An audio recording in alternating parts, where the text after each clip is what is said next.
Assalamualaikum. Welcome to my YouTube channel Deep Tech e-learning program.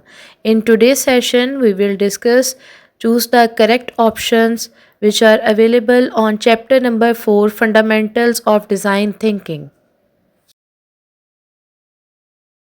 First MCQs is the first step in design thinking process is design thinking process का first As we know, step design कौन सा thinking है? process consists of 5 steps: empathize, define, ideate, prototype and testing.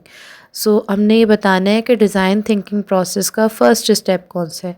Define the problem, generate ideas, develop prototype या identify the problem.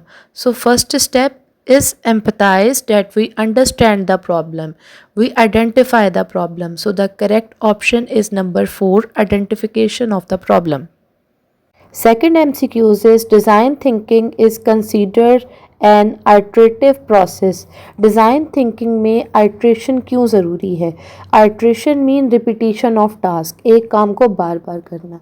So iteration is essential because it allow continue improvement, क्योंकि iteration से हमें बार बार जब हम एक step को repeat करते हैं, प्रैक्टिस करते हैं, उसमें इम्प्रूवमेंट आती है. So designer test the ideas, learn from the feedback and refine their solution to make them better.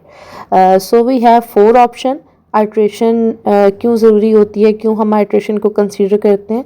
First is it is quick and easy. Second is it involve repeating stage until an effective solution is found, या repetition से, repetitive stage से जब तक हम एक affective solution find नहीं कर लेते तब तक हम उस स्टेप को रिपीट करते हैं.